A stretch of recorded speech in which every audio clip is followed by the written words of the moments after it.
or Sakto yan. So then feathers na rin, gagawa no? Gagawa ng mag-open person. So pa na mag-open person. So yeah, pwede din feathers na rin. Kikilit siya ni Rupa. Okay, actually yeah, beginning na ini-introduce niya para to open the pores.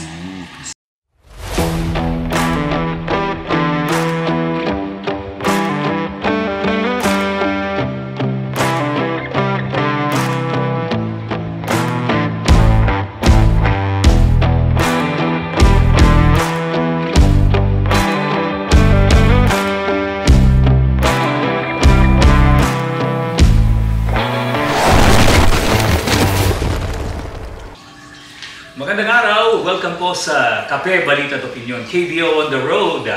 Narito po tayo ngayon sa isang napaka-relaxing na lugar. Yan. Ito po ang tinatawag nilang Eremia Spa. And kasama po natin siyempre ang hindi naman sinasabing business magnate sa Pampanga. Isa po sa successful na pag sinabing spa, agad pumapasok sa isip niya si Ma'am Lea Rivera Baez. Kasi nag-start ito ang kanyang business dun sa Spa Signature. Ngayon, meron siyang bago dito sa Infinity. Ito po ang tinatawag nilang Eremia. Ano po ang ibig sabihin ng Eremia? Good morning everyone! Adjutant po kayo ng Eremia. Meaning ng Eremia is temporality. It's a Greek word po siya. So, home for wellness, tranquility, calmness, distress, home for distress. So, ang word po na Eremia, hindi po siya pangalan ng nanay ko. So, pangalan siya is coming from Greek word na meaning is tranquility and calmness. Well, we are talking about spa. Ang dami ng mga spa dito sa Pilipinas. Ano ba ang pinagkaiba ng ditong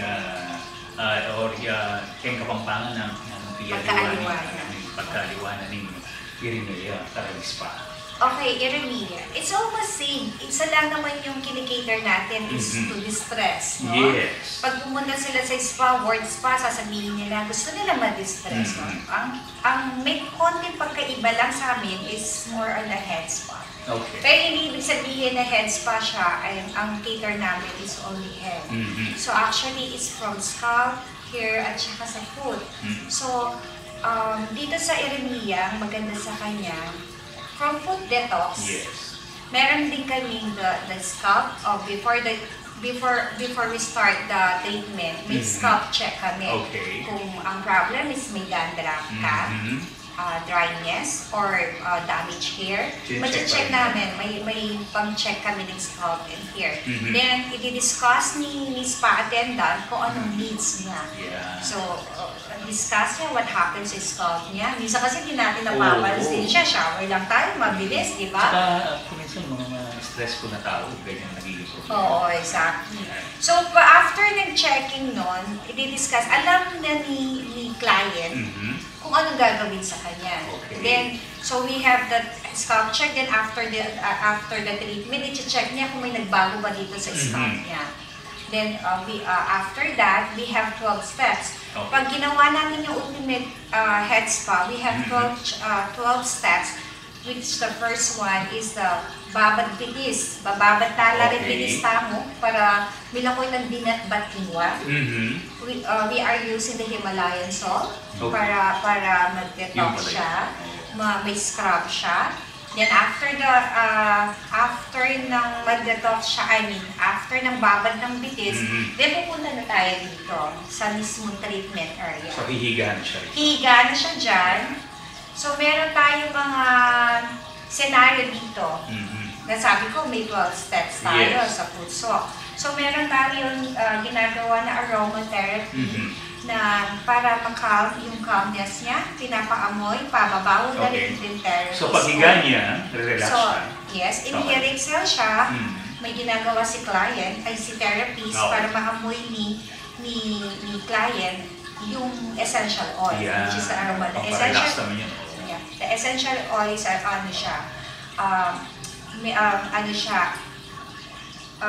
citronella, may citronella tayo. meron tayong lavender, depende sa needs ng client, okay?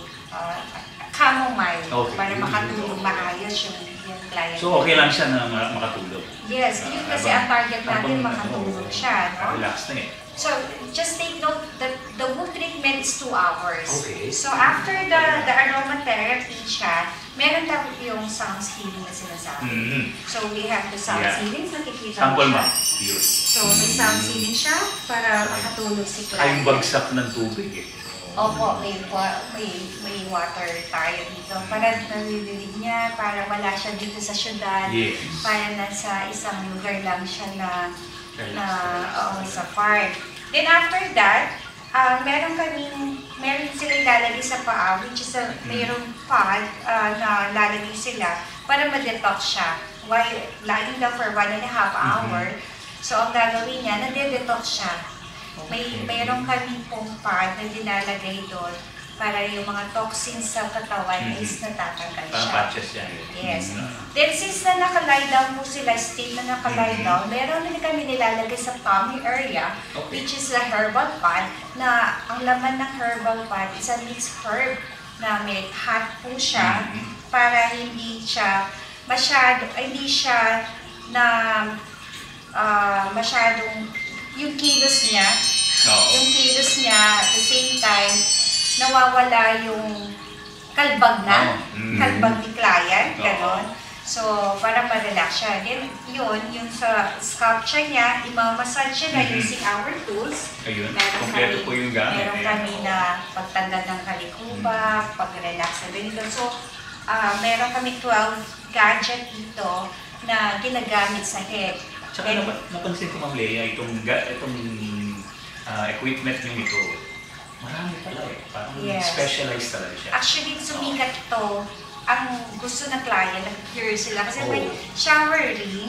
Oo, may shower ring siya. So may tubig na lumalabas dyan. May tubig na lumalabas dito.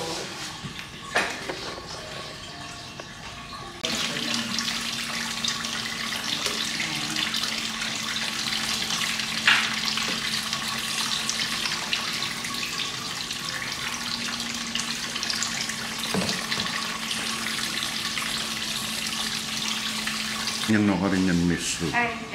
Discuss ko pa. Ini po air candling for mag-soak yung wax candle, and then for heavy, Okay. for relaxation, for minding. Okay. Air candling, ano? Yes, for air candling. Pare, sisindi yung sigarilyong kaya kang kaya. Meron ng gama darupa kung balutod na, mag-head massage siya. Para lalo yung ma-relax. Dapat talaga yung Ma'am Lea na yung actually. Yan. Other side, no?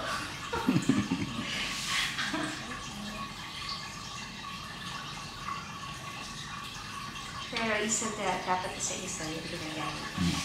So, wala mo may itong stick, may itong Pero itong stick na din.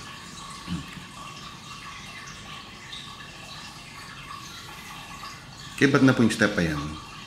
Happy naman na. Massage po. So, Massage na shoulder noon. massage, hand massage, and foot massage. Okay. Then after the nika, wash namin yung hair, tapos pati face na, tapos back massage. Ate yung back massage. Yung pinakataloy is back. Back massage.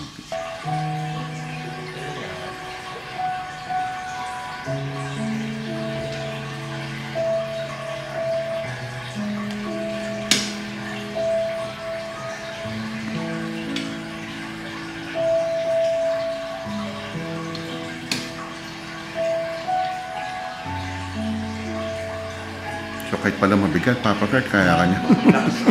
Mabigat ba, Miss Ruba? Okay lang?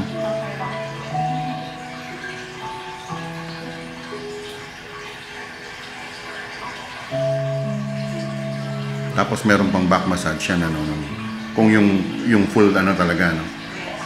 Yun yung pinakahuli. Tapos,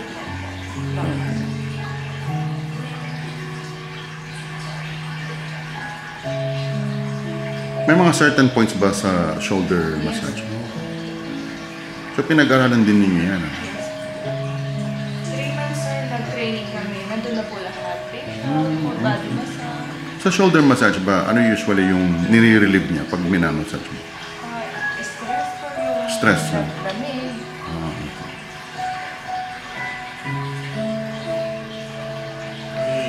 May ano rin na nagkakita sa magandang pag-flow ito. Siyempre. Paali pare, yung masanting ganyan, kay ba't mo kayo, munta kang Doc Rabs. Ako. Kaya tayo Kaya ano, rin ako. tsaka may papakliyo. Full ya kanta na,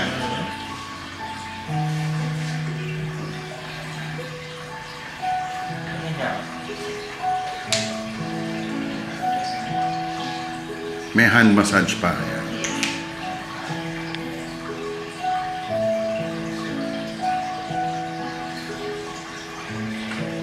So talagang complete yung ano,